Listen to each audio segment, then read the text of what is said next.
Hey, this is Hillary Goldstein, Editor-in-Chief of the IGN Xbox channel, here with David Clayman, Editor-in-Chief of IGN Insider. Hello. We're like your two resident GTA 4 experts. Yep, been playing it quite a lot. And we're going to be talking about multiplayer, and really just going to be focusing on the multiplayer modes we think are cool. Right, the ones you're going to think are cool too, probably. The ones you'll be playing. Yeah, so if we don't mention a mode here, don't bother playing it, because it's just modes.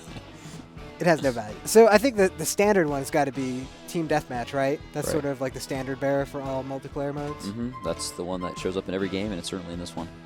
Yeah, so this is, GTA 4 multiplayer is completely open city, go wherever you want. You can have cops available, everybody has their own wanted level. You can have, all the weapons, traffic, pedestrians, all that stuff running.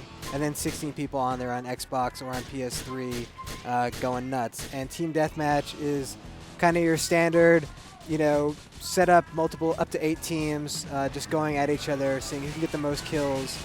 But it's a little bit different than what you see in a normal deathmatch because it's all about who has the most cash at the end. And when you kill somebody, they drop their cash, which is great because that means that you can't have spawn campers just sniping people because they're not going to be able to grab the cash. You need to go get the money after the person dies, and that's how you're going to up your score a whole lot. So if you just sit in one area, maybe you can coordinate with your team to have somebody that's sitting there killing people, but you're going to want to have somebody also covering the ground that you've already killed the people on so you can pick up all the money.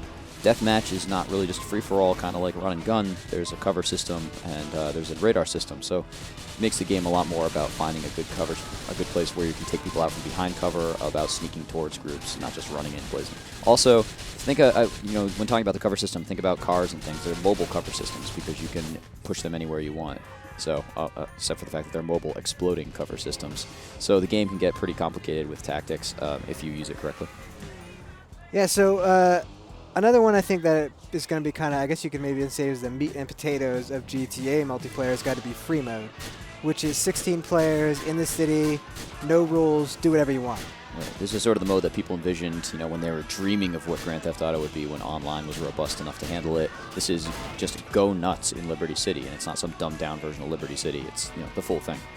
Yeah, and what's cool, it's hilarious because you start out in a circle. So imagine 16 people all standing around in a Mexican standoff. And for the first second or two, everyone just kind of looks at each other, and then one guy reaches for his gun, and then all hell breaks loose. It really sets the stage for what this mode is all about, and it is not about thinking. It's about going crazy. And what is cool about it, too, though, is that you can find a lot of hidden Easter eggs, a lot of hidden things in the city with a friend. So if somebody has something they want to show you from across the country, you can hop into free mode and just kind of futz around, hop in a helicopter, and people can give you a little tour, point things out. So people will be able to create their own game types, and say like, hey, why don't we do a defend the base kind of thing where one guy gets at the top of the penthouse or a couple guys get at the top of the penthouse and everybody else is just going to try to break in, or, set a race that takes you from one end of Liberty City to the other, or, whatever you want. Yeah, this is a great setup for emergent gameplay. It's also a great setup for just mindless nonsense. Let's talk about our favorite mode. Cops and Crooks. Cops and Crooks. Cops and Crooks is got to be the best mode that's available on here. And Dave, you love talking about it. Explain it. Man, okay, so how many times have we gone over this setup? Cops and Crooks, this is the way the game works. You have a set of cops, you have a set of crooks. The cops spawn in a cop car, the crooks spawn on foot, and they have to find a vehicle, but the crooks have a waypoint on their map that they're trying to get to, and this is a vehicle, a boat, or a helicopter or something, and when they get there, they escape. The cops are trying to pursue them towards that waypoint, but the cops don't know where that waypoint is, so their only indication is where the crooks are on the map. The crooks also have a leader, and if the leader dies, it's game over in a particular game type of Cops and Crooks, where it is all for one. Basically, it becomes a game of cat and mouse, where you have one group going towards a point on the map, another group chasing that group on the map, but you have to use team tactics, and that's what makes this game so great. Because when you get in the vehicle, somebody's got to be driving, somebody's got to be setting the waypoint, and you also have to be protecting the leader of your group. And the cops have to be working in tandem because sending one guy in against many is never going to work in this game. So you end up talking to your teammates a whole lot, and the team that talks is going to win. Yeah, or the team that just has good driving skills. And you have to be able to navigate, you have to be able to drive, you have to be good in combat. And you can sacrifice all the pawns that you want when you're the crooks, because the idea is you want to get that one boss to safety. And people might be crazy and try to just hop the boss on a motorcycle, which leaves him unprotected, but he's in a fast, very maneuverable vehicle. Or you might want to pack him into a car and have just a bunch of guys around him and kind of do a caravan to get to the extraction point. And it's really going to be a game type that people who get really good at the game appreciate, because say you're chasing somebody down the street, a group of crooks, and you want to hit the leader. Getting off headshots from a moving vehicle is not that easy, but the people who are able to do that, or are able to shoot out tires really well, this is a game of particulars, and it's a game of seconds because of the way the waypoints are set up. You're always just escaping with a little bit of time left, or just stopping somebody before they get away.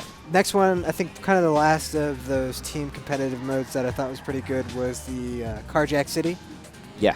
And the Carjack City, the idea is that you have a variety of teams, and there are just randomly chosen special cars around the city that everyone's trying to jack at the same time and get them back to a drop-off point without having the less damage that's done to the car, the more pristine it is, the more money you get for it. And some of them will have drugs in like the glove compartment that make them a special bonus and such. But the idea is everyone's trying to get to the cars first, and then once somebody has the car, the other team is basically trying to intercept them and either do a lot of damage, take out the car, or jack the car, whatever it is. So you just see sort of a lot of high-speed chases, and sometimes a lot of strategy too, because people will know where the drop-off points are, so they'll camp at the drop-off point and basically just wait to destroy the car when it's about to be delivered. Yeah, and it has that element of chaos where, you can play according to the game rules straight as they are, or you can just go and mess with everybody else and ruin their drop-off points, which is really cool. We should also mention that there are 3 co-op modes in multiplayer. These are basically 4-player game that assume sort of the same mission structure that you would see in the GTA single-player campaign. Nobody plays as Nico, you just play as 4 random nondescript hoodlums.